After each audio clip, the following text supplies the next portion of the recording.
hours sa testimony. And yun nga po, ang kahapon, sabi daw po, ako daw po mag-speaker.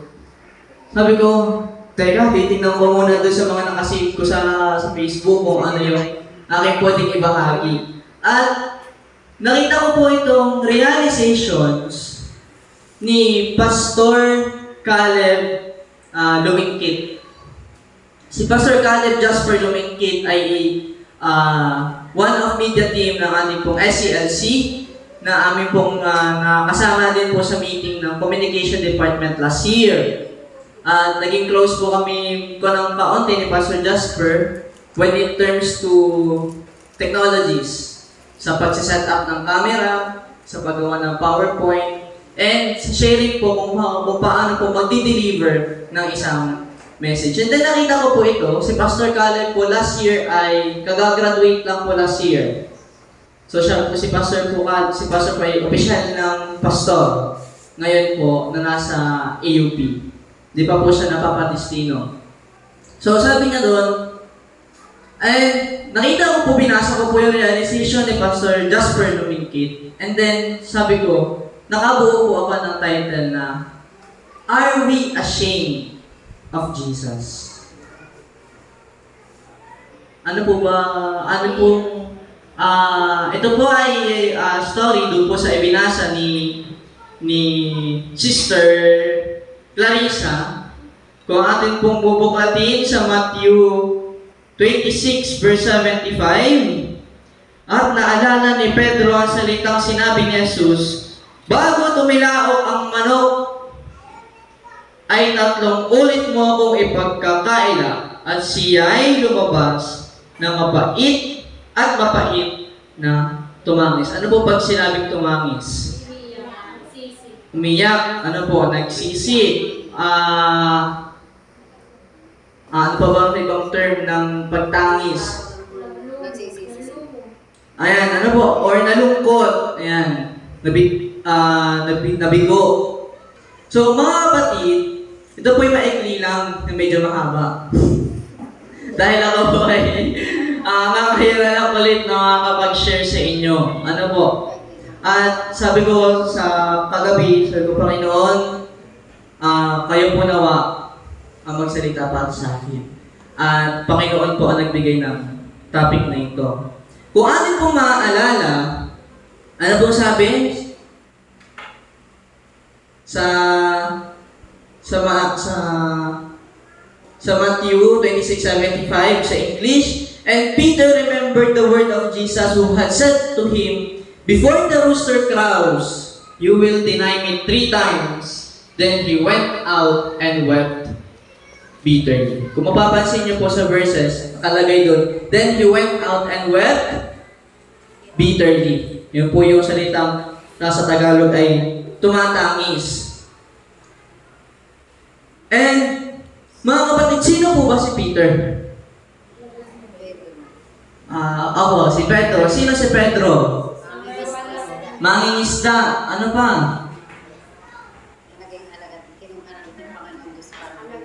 Alagad ng Panginoon, apostol, disipulo. Sa next slide. So ito po si Peter. Maraming description kay Peter but I only choose some of it. So sabi po dito, Peter's brother is si Andrew. Tama po ba? Si Andres ang kapatid ni Pedro. Na si Andres ay ang role ni Andres sa 12 apostles is to guide the people na makapunta sa paanan ni Kristo. And tama po kayo, si Peter ay fisherman. And si Peter din po ang pinaka-head of the apostles. Ano po? Because Jesus saw Peter, the leadership and the humbleness of Peter. Ano po? Sunod dyan, Peter and Jesus were best friends. Sino po bang kilala niyong best friend ni Jesus?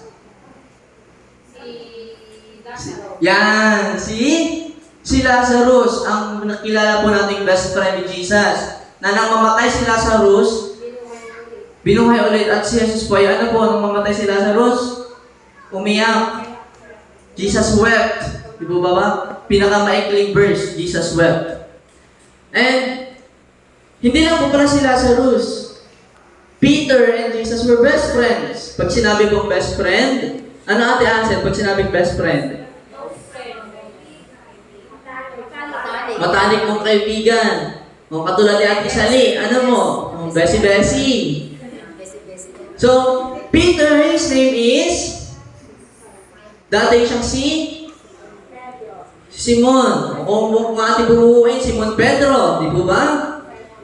And Peter's means rock. Tama po ba? Bato. Dahil nga mag-best friend si Jesus and Peter, the closeness of Peter and Jesus becomes one of the greatest relationship that they had, na ginawa po ni Jesus, na sabi niya, ikaw ngayon ay simulang tatawagin Pedro, nang ibig sabihin ay bato. Na kung sino yung batong yon? Si Jesus Cristo mismo. Di po ba? Ganon sila po ka-close, na ang pangalan ni Peter ay mismo ipinangalan, ay na ang sumisimbolo ng Peter ay si Jesus mismo. Di po ba? Ganon tayo pag may mga best friend eh. Di ba? Halos ibigay mo na lahat dun sa best friend mo. Ganun po kami, sa circle of friends namin, 3 kami magbe-best friend, si Mark, John, and si Camille, kaysa-isa naming babaeng best friend. Na kaming dalawa ni Mark, John, ay kung halos ibigay na namin kung ano gusto ni Camille, ang aming pong best friend. And ngayon po ay hindi na po kami masyadong nagkikita-kita. So ano ba po sabi doon? He wrote 13 books in New Testament. Majority of the New Testament ay sinulat ni Pedro. Na tinatawag po doon ay the epistles. Ang Galatia, Corinthia, Efeso, Pilipos, mga sulat ni Pablo. Unang Korinto, ikalawang Korinto. Lahat po yan ay isinulat ni Peter. He was the first to see the empty tomb. At nang mamatay si Kristo, si Pedro ang kauna-unahan nakakita na wala si Jesus sa libingan. Ano mo? And ito po yung pinakapunto kung bakit best friend sila ni Jesus. Peter is a loyal disciple of Jesus. Ano po pag sinabing loyal? Tapat na tagasunod. And marami mga kapatid sa story ni Peter ang medyo napapaisip. Ano po? One of the stories found in all 4 Gospels in the moment when Peter denied Jesus 3 times. Kung ating pong pagbubulay-bulayan, Peter is a loyal disciple of Jesus. Kahit po isa siya sa Google, ito po ang lalabas. Peter is a loyal disciple of Jesus. Then why Peter denied? Ano po pag sinabing denied sa Tagalog? Ipinagka? Ikaw, Ate Ansel, pagka ipinagkailan ka ni Ate Sally, ano maramdaman mo? Masakit. Siyempre. Yung pang konting tampuhan pa lang, masakit na, di ba? Sa mga magbe-best friend. Sa amin pong 3 na magbe-best friend, pag nagtampong isa, tampo na lahat. Ganun po kami. Pagka walang umimik sa isa, wala din iimik sa lahat. So, bakit? Ano po? Mapapaisip tayo. Kung si Peter ay tapat, loyal to Jesus, then bakit dininay ni Peter si Jesus? Kasi po, kung ating po mapapansin, sila po ay pumunta sa Gethsemane, di po ba? Sino po nakakatanda ng prayer in the garden? Nang si Jesus ay bago dakipin, pumunta sila sa Gethsemane, at si Jesus po ay nanalangin. Many of us, mga kapatid, ay isipin po nating natakot si Pedro.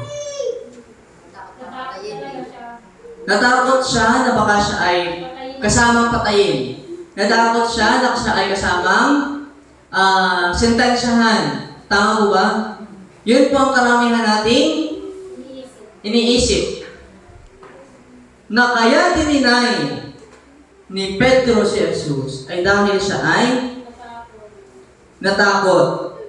But one of the realizations is, makikita po natin mamaya na kung bakit sinabi din ni Pastor Caleb Lumikid na hindi dahil sa takot. Ano po?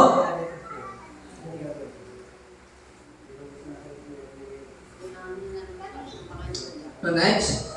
Sabi po dito, yan. Then why Peter denied Jesus?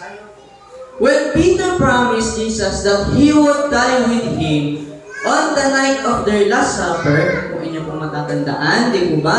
Sila po ay na Last Supper. At ang sabi po ni Jesus, ang oras ay malapit na. Tapos nagtaka ang mga disipulo, Panginoon, ano po ibig sabihin ng oras na malapit na?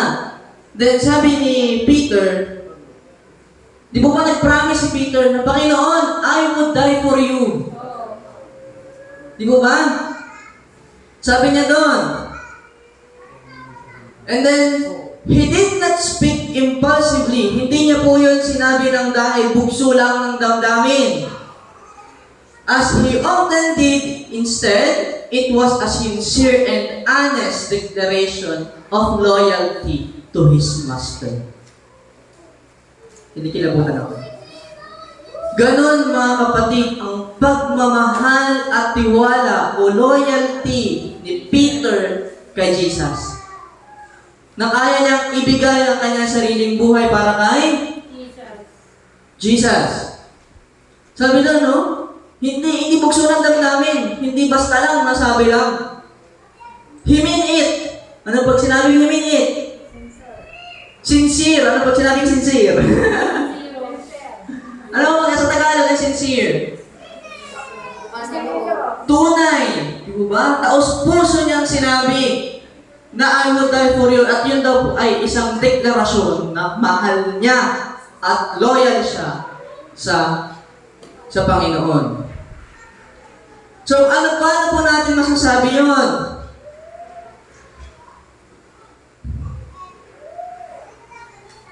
Sabi po dito, kasi po, yung declaration of the loyalty to Master, hindi po natin masasabing hindi yun promise. Why? In Jewish culture, keeping one's word or keeping one's oath, ibig sabihin, pag nag-promise ka o pag nag-vow ka sa isang tao, sa Panginoon, or sa isang highly regarded, or it is highly regarded, especially when it comes to the rabbi. Ibig sabihin, ito po ay tinatangkilik na pag nangako ka, na pag nagbigay ka ng vow sa kung sino man, kailangan mong sundin. Sinearch ko po sa Google kung anong mangyayari if ever na hindi magawa.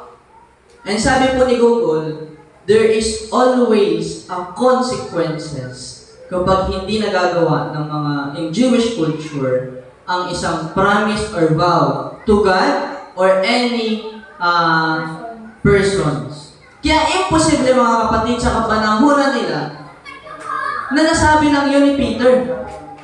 At imposible din hindi gawin ni Peter. Kasi Jewish, di po ba sila? They are in Jewish culture. At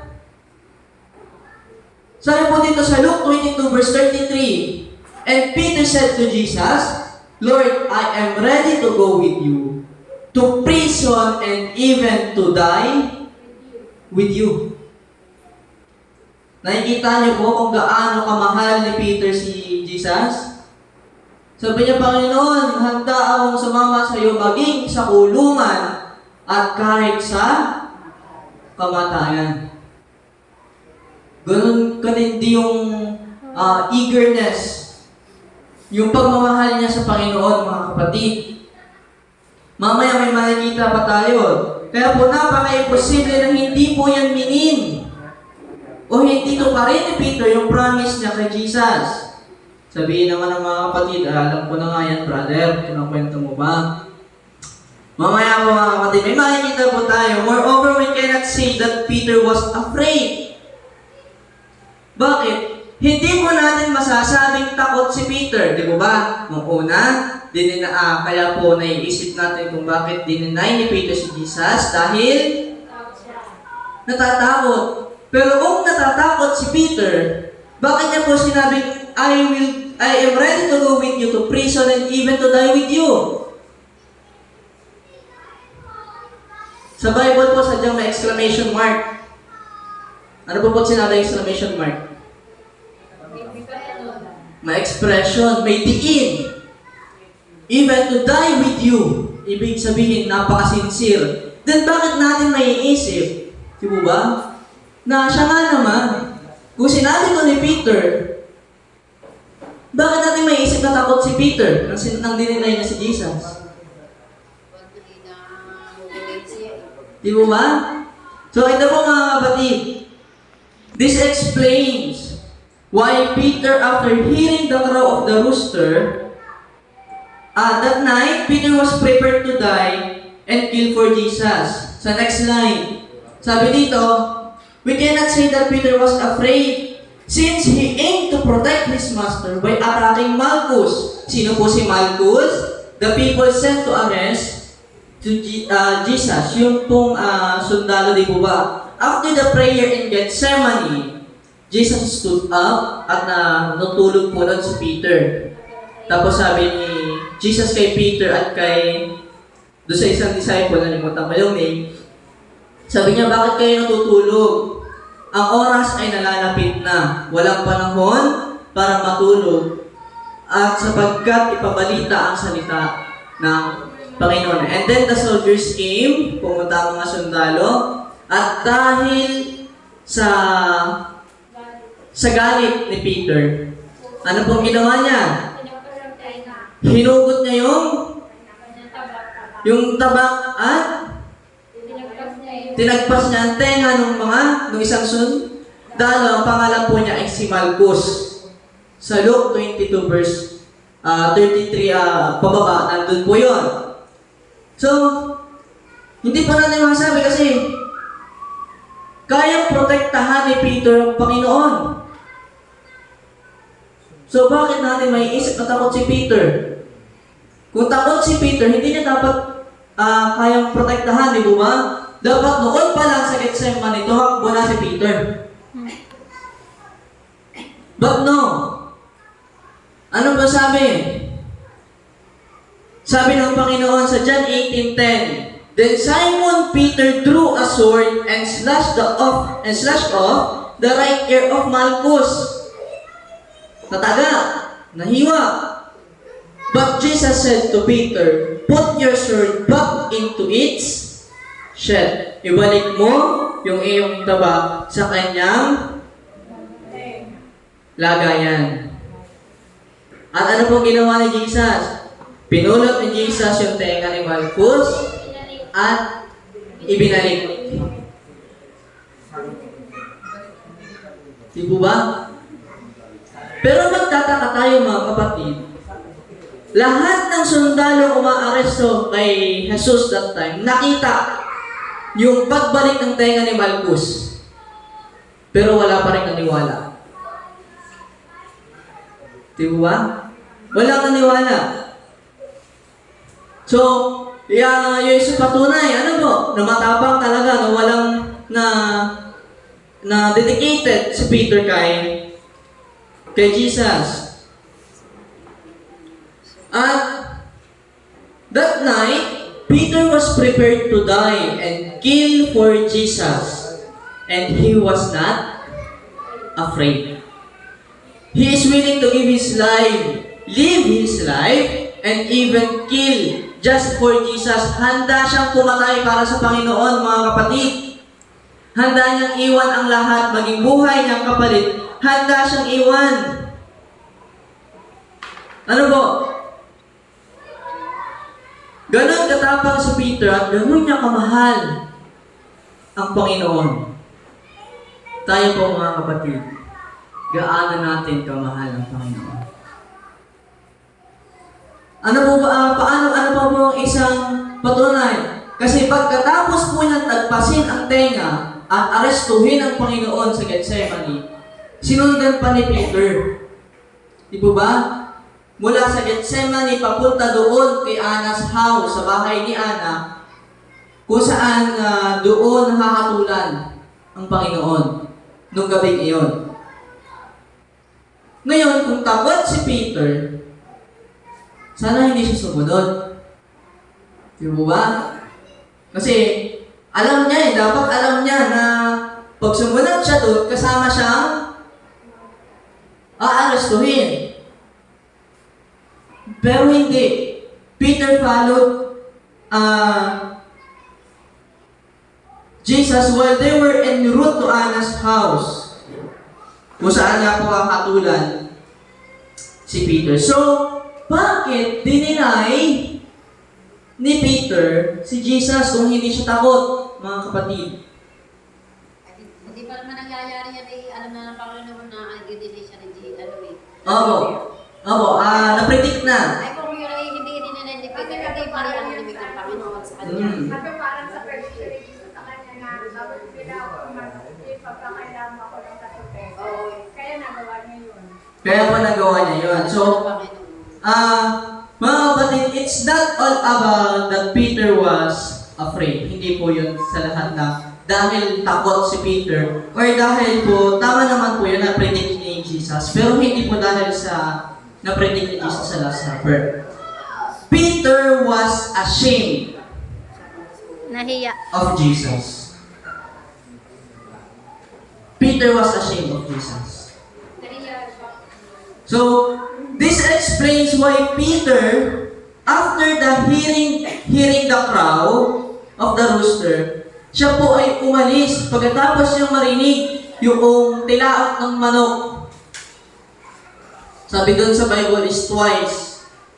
2 beses tikalaok yung manok, 3 beses ipagkakaila ni Peter. After niyang marinig yung tilaok ng manok, umalis siya, mga kapatid.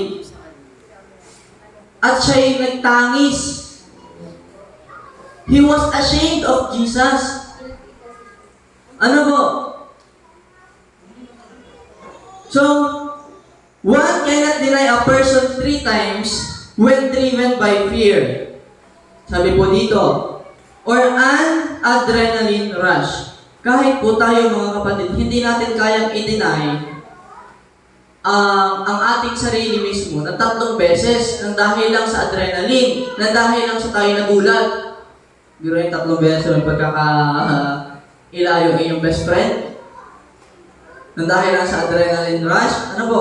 But one can only deny a person even if that person is God in the flesh if they are ashamed of Him. Kaya lang daw po natin ipagkaila ang isang tao kung tayo ay ashamed sa Kanya. So, sabi po dito, ano ba yung ashamed? Ashamed lang, ashamed. So, ginugol ko po ulit ang ashamed. Sabi po sa Google, ashamed is embarrassed or guilty because of one's action, characteristics, or association. Sabi daw po dyan, ang salitang ashamed ay ano po sa Tagalog ng embarrassed? Embarrassed. Nahiya. Pahiya, yan, nahihiya. Guilty sa dahil sa nagawa ng isang tao, sa isang ugali ng isang tao, o sa grupo ng mga tao.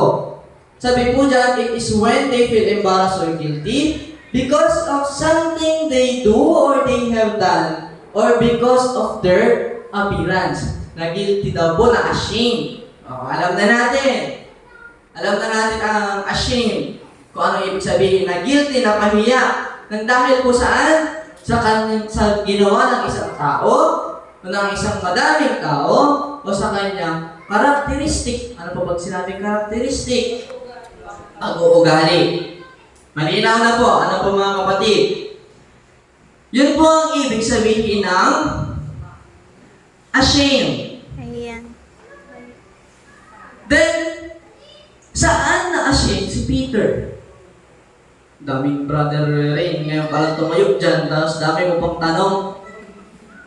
So bakit po siya, saan po siya na-ashamed? Sabi po sa next slide, Peter was ashamed of Jesus because he expected him to fight violently against his captors. Diba? Sabi ni Peter kanina sa Luke 22:33, Lord, I am willing to go with you to prison and even to die with you.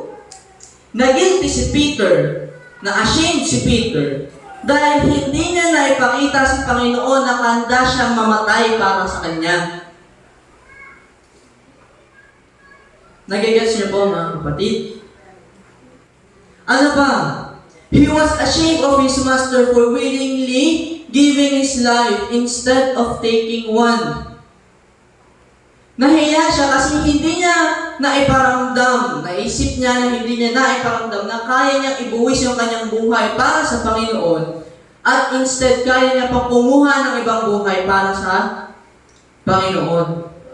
He was ashamed, nahihiya siya. Nag-guilty siya kasi hindi niya yun naiparamdam sa Panginoon. Nahihiya siya sa Panginoon sapagkat hindi niya natupad yung mga promises niya na sinabi niya sa Last Supper. Even before the Last Supper. He was ashamed of his friend for forgiving his enemies. Nahihiya siya din sa mga kaibigan niya o sa mga kapwa niya disipulo dahil pinapatawad niya yung kanyang mga kaaway. Di ba ba, minsan gano'n din tayo? Di ba ba sa isang circle of friends, ayan, kasi yan paano yan, bilog-bilog yan di ba? Pag may isang bilog dito na nakipagsundo sa isang bilog doon, magtatalo-talo na yan. Bakit ka nakipag-ano doon? Bakit ka nakipag-ano dito? Di ba, hindi natin kasundo yun? Di ba? At yung isang taong nakipagsundo doon, mahihiya siya. Kasi, siya nga naman, bakit nga naman? So, gano'n yung naramdaman ni Peter. Ano pa? He was ashamed of his Savior for showing love for the under-serving. Nahihiya siya. He was embarrassed. Nakahiya siya. Nahihiya siya sa ating Panginoon. Kasi, naramdaman niya na ang pagmamahal ng Panginoon ay hindi niya deserve. For showing love for the undeserving. And dahil nga pinapatawad niya yung kanyang mga kaaway, syempre hindi yun undeserving. Kaaway mo nga Di ba? At sa mga bagay na yun, sa lahat ng ipinangako ni Peter kay Jesus, he was ashamed. Siya ay nahihiya. Mga kapatid, nag-guilty siya kasi hindi niya ito naparamdam sa Panginoon. At ano ba sabi? How about you, my friend? Tayo po kaya? Saan po tayo na-ashamed? Tayo po ba'y nahihiya sa Panginoon? Nag-guilty kasi Panginoon. Ang tagal ko po hindi lumalapit sa inyo, Panginoon. Ang dami ko pong pagkukulang sa inyo, Panginoon. Ang dami ko pong sinabi sa inyo before at hindi ko po yun nagawa. Kaya ako po ay nagigilty sa inyo. Tayo po ba ay si Peter?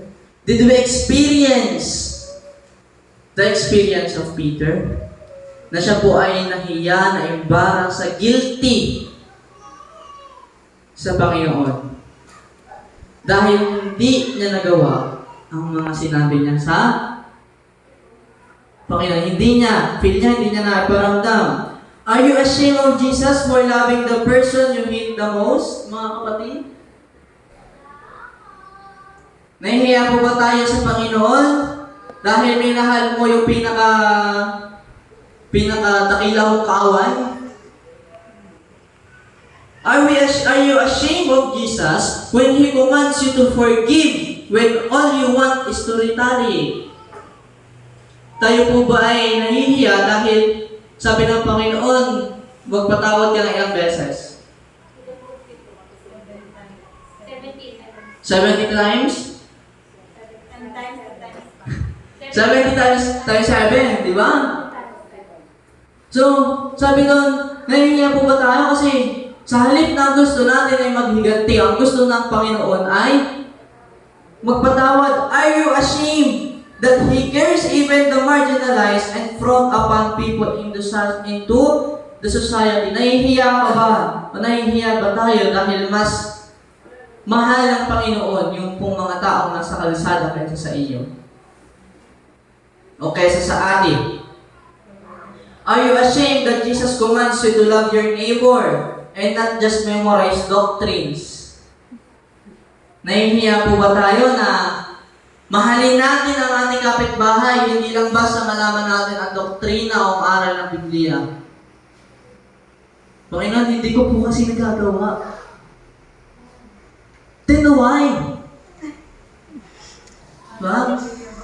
Are we ashamed? Sabi doon sa title kanina, are we ashamed of Jesus, mga kapatid?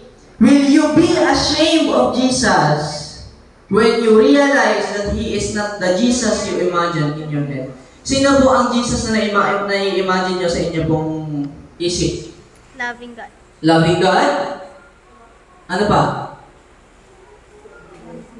Sino po ang Jesus na gusto nyo? Forgiving God, loving God, ano ba? Faithful God. And lahat ng kung ano po yung pong maisip. Will you be ashamed, mga kapatid? Maging guilty ka ba sa iyong sarili? Kung ang lahat ng iyong naiisip ay hindi yun yung Jesus na gusto mo. Will you still love Jesus more? Mga kapatid?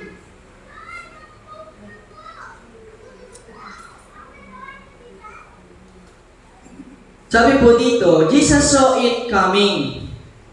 He knew Peter would be ashamed of him, and he knows that even his followers today will be ashamed of him. Alam ng Panginoon na darating ang panahon na ikakahiya o magigilty si Peter nang dahil sa kanyang pagka-guilty, ma-identify na si Jesus. Kasi ano?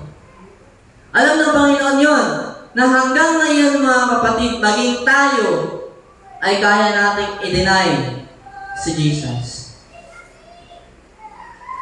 Because of ano?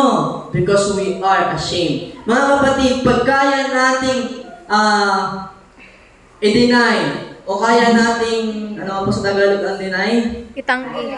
Ipagkaila Itanggi. ang Panginoon. At sabihin natin na pag hindi ko kilala kung sino ang Panginoon, sabihin natin hindi ko alam kung sino siya. Pag kaya nating sabihin, kahit hindi sabihin, o kaya nating gawin ang pagtanggi sa Panginoon, then it is because we are ashamed of Jesus. Just like Peter. Despite knowing that Peter would feel and do, Jesus still assured him. How sweet Jesus is, mga kapatid. Kahit na ashamed si Peter sa lahat ng nagawa niya kay Jesus, minahal siya ng Panginoon at binigyan pa siya ng assurance na anong sabi, na pag na-realize ni Peter ang kanyang foolish ways, ano po sabi? Return, trust, and believe in Him.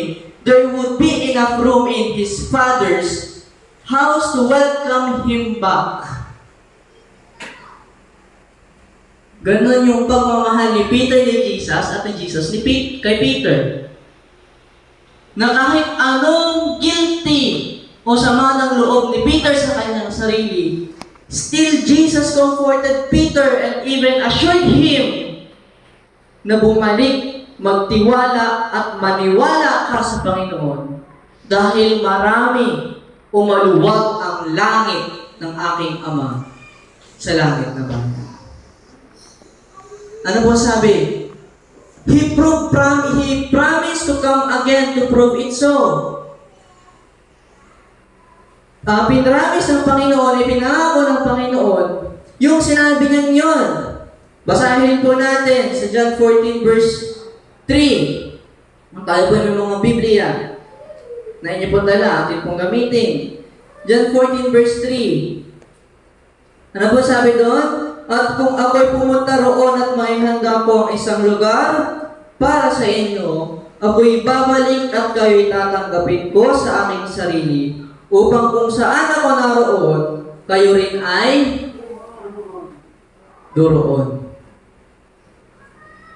If Jesus assured Peter, ina-assure din tayo ni Jesus, mga kapatid, na if we feel ashamed, sabi doon, return. Kung ating pong pagbubulay-bulayan, mga kapatid, ganon ka-sweet ang Panginoon sa kanyang mga anak. Na kahit, di po ba, masakit yung pagkaila? Di po ba? Itanggi ka ng best friend mo, masakit yun, di po ba? Sabihin niya sa ibang tao, hindi ko naman kaibigan yan, sino ba yan? Di ba? Masakit yun. Talagang, sabihin natin, masakit sa breakup yun. Pag sinabihan ka ng ganon. Pero, ang ginawa ni Jesus, inassured pa si Peter. Di ba? Ganon kalaki ang pagmamahal ng Panginoon kay Peter. Na pag na-realize ni Peter, alam ng Panginoon kung saan at kung kanino babalik si Peter. Tayo po ba, mga kapatid? Alam po ba natin kung saan at kung kanino tayo babalik? Pag naramdaman natin na tayo ay nawawala sa Panginoon. Alam po ba natin?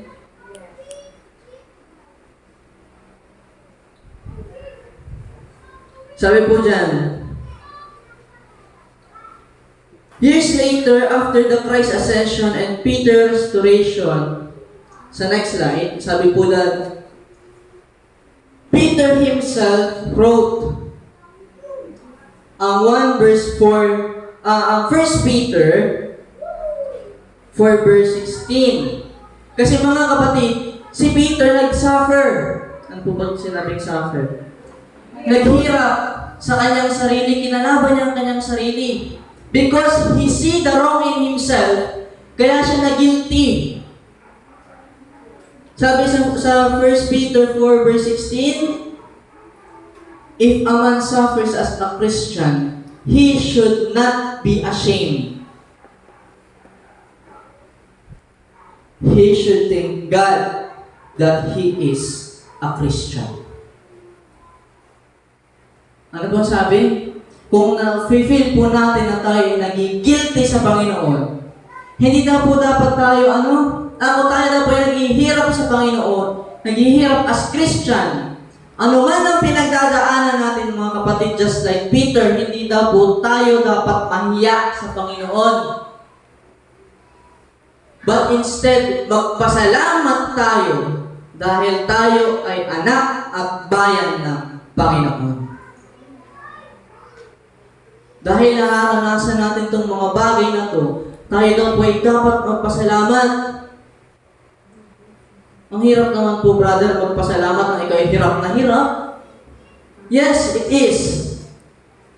Pero ang sabi ni David sa Salmo, rejoice and be thankful to God, for the reward in the end is great. Mga kapatid, tayong lahat ay naghihirap sa panahon ito. Spiritual at physical. At ano pong sabi?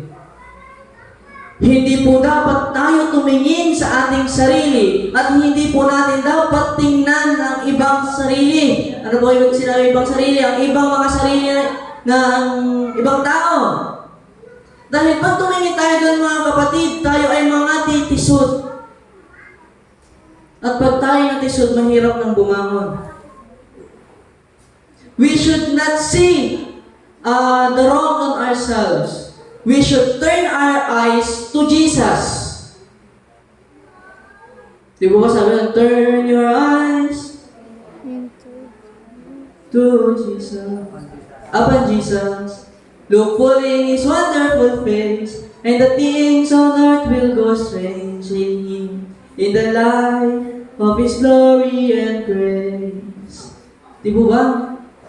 Dahil kung sa Panginoon tayo titingin, hindi natin makikita ang kamalian ng iba at kamalian ng ating Harili. sarili. At patuloy na ang pagmamahal ng Panginoon ang mananaig. Tama po ba, Sir Carmen? At pagmamahal sa kapwa ang mararanasan. At ang init at ang alab ng Espiritu Santo ang siyang, ano po, patuloy na gagabay sa atin. Patuloy na tutulong sa atin na we should not be ashamed of anything, but we should be thankful. Okay? Because we are God's children. Diba? Yung po itong pagising lang, tulog na po kayo. Ay. So next. Ano pong sabi dyan? Pagkatapos na nangyaring yun, mga kapatid, ano pong ginawa ni Peter? Si Peter, nahiya siya sa kanyang sarili. Di ba ba? Siya ay naghirap. Na-depress siya actually. Kasi nakita niya yung mali sa kanyang sarili. Pero ano sabi dyan? Unashamed, Peter became. He would die of crucifixion like his beloved rabbi. At dahil sa pagmamahal, ito po yung binabasa ko kagabi. Nangingilit yung luha ko dito. Dahil sabi po doon, ano man yung nagawa ni Peter? Sabi po dyan, he would die katulad ng Yesu Kristo. Dahil sa loyalty ni Peter, mamamatay siya na kagaya kay Kristo. Di po ba? How sweet it is, mga kapatid. Pero ano pong sabi? But he requested that his cross be positioned upside down. Nakatiwarik siyang ipako. Bakit? As he felt unworthy to die like Jesus. Pero on the other side, mga kapatid, hinirequest niya na siya ibalik, pabalik. Nakatiwarik siyang ipako dahil ramdam niya na hindi siya karapat-dapat na mamatay kagaya ni Kristo. Pero siya ay namatay kagaya ni Kristo. Bakit, mga kapatid? Kahit ibaliktad mo yung cross, saan po siya pinako? Sa cross pa din. Where Jesus died and where Jesus has been crucified. Natupad ni Peter, mga kapatid. Natupad ni Peter yung Panginoon, I would go to prison and I would die for you. Natupad ni Peter dito sa huli. Pero mas maganda kasi hindi I would die for you yung naging sa huli. I would go to prison and I would die like you. Sabi ang nangyari kay Peter. Mas higit pa sa pinangako ni Pedro nung una kay Yesu Kristo. Mas higit pa ang nangyari sa huling buhay ni Pedro. Na namatay siya, hindi na para nga din kay Kristo, pero namatay siya ng kagaya ni Kristo. Yes, nakatiwarik lang because he feel unworthy.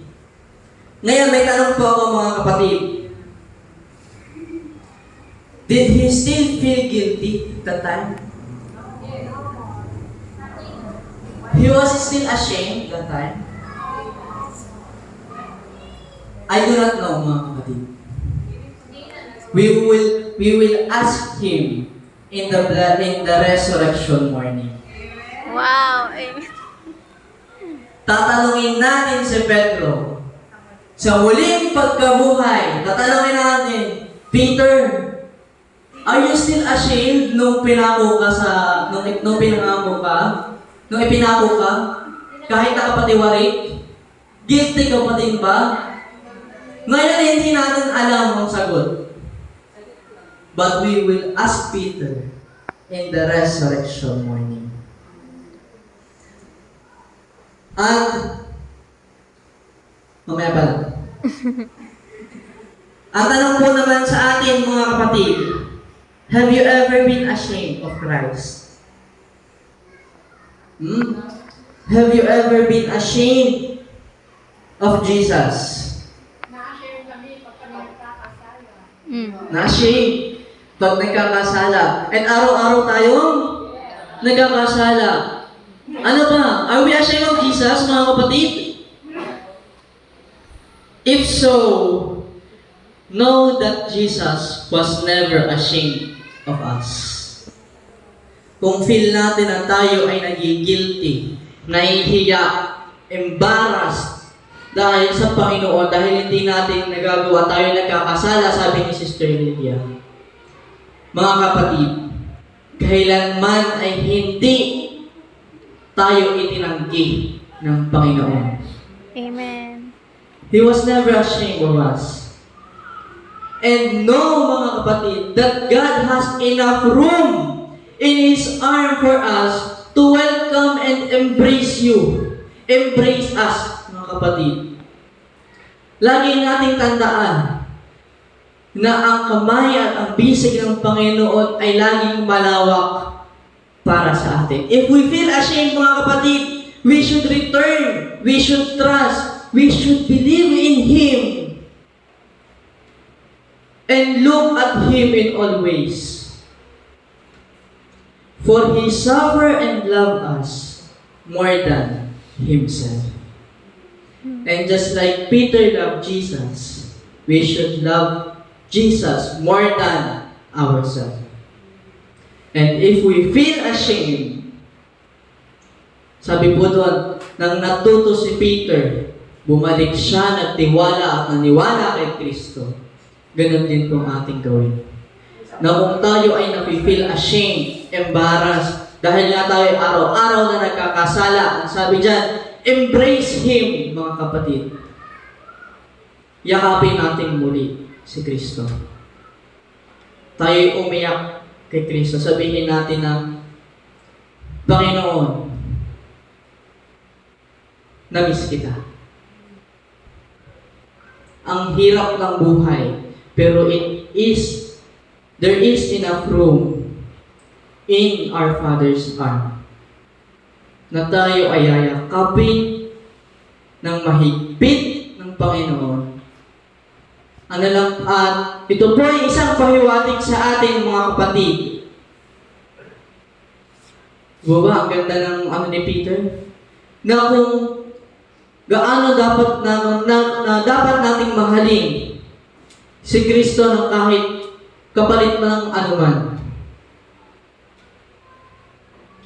If we feel ashamed, mga kapatid, sa huli, I would like to tell you, and ito ang pinaka-message ng ating story ni Peter. At ngayong tanghaling ito ay, it is time to come home, my friend. Oras na para umuwi at bumalik sa ating Panginoong Hesukristo na siyang magbibigay ng kapayapaan at pagmamahal na patuloy po nating nararanasan mula sa simula hanggang sa ngayong kapanahonan. Let's embrace God and His presence may we feel. And mga kapatid, it is time to come home. Happy Sabbath po at magandang tanghali po sa ating lahat.